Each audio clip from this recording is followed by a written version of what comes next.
Hello, hello, happy Friday night. Hope everybody is safe, healthy, and made it through to tonight. So I'm doing another recipe. I know I'm trying to find my dessert recipes, things that I love or that I can eat on this keto when I get a sweet tooth.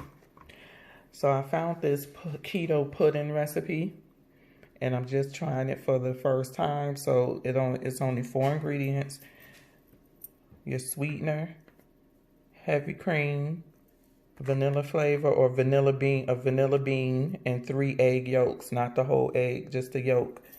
So you can see right here, I separated my yolk. I'm gonna put this in a container to use.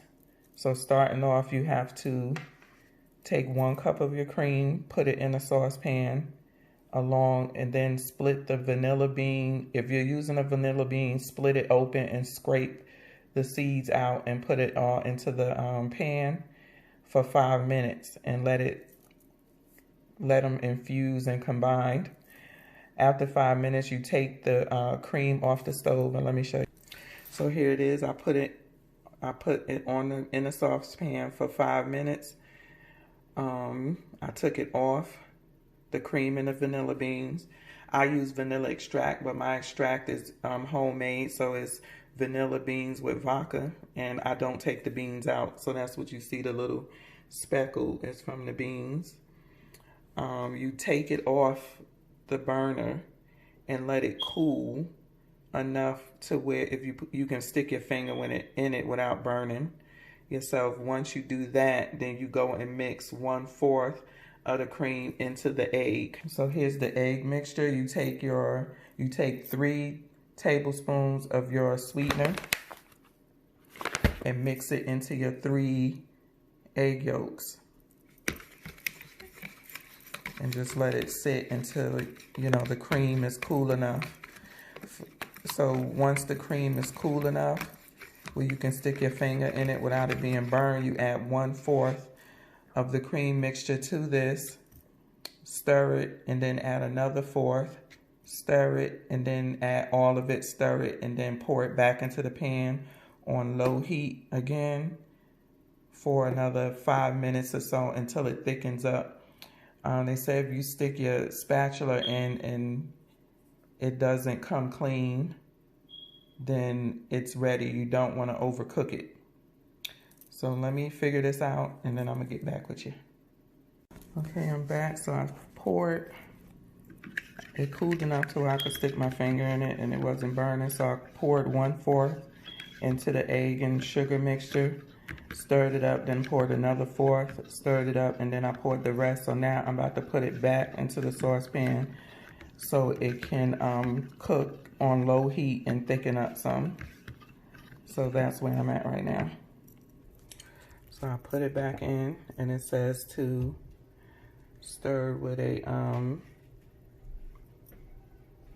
rubber spoon or non-stick, spoon until it starts to thicken up over low heat. So I have a gas stove, so I just got it on 3.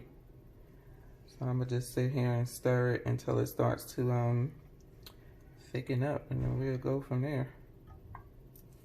Okay, so I'm finished cooking it. It's thickened up. It's sticking to the spatula. So I'm gonna pour it in another bowl and continue to stir it till it cools off for 5 minutes. And then I think you put a plastic film over it and press it down to keep it from sticking. And then you put it in the refrigerator for an hour or 2 to thicken up. So we're gonna see how this come out.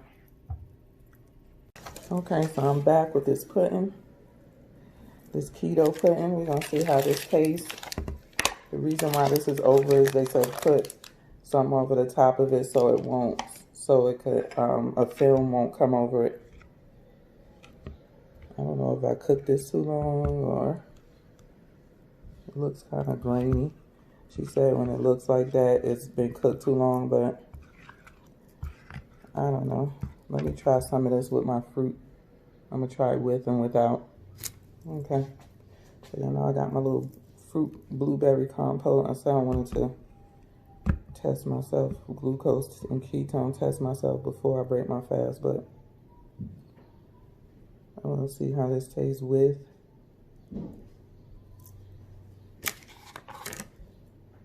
fruit and without.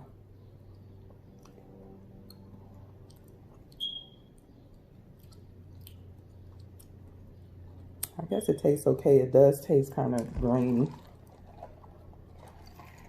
So maybe I did cook it too long.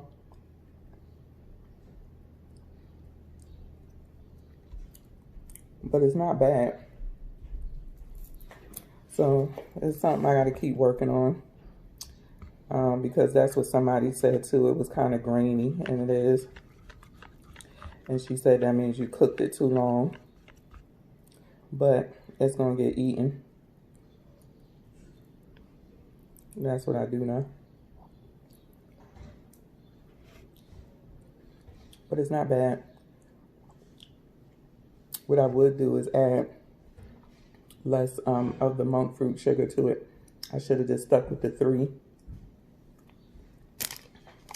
With the 3 tablespoons, but I had put 4. And so, yeah, this is the pudding. Just play around with it, you know, until you I don't want to spill it until you perfect it, you know. But as you can see, it's thick. It did need to sit overnight for it to thicken up and really cool off. I think next time I try it, I will do it for to thicken up, maybe just for like 5 minutes or so, because she put 15 minutes total cooking time. So give it a try and tell me what y'all think. This is going to be what I'm going to be drinking on for the most part of the day. Is my lemon water. Drink my keto coffee down and my lemon water. This is a 32-ounce cup. So until the next meal, peace.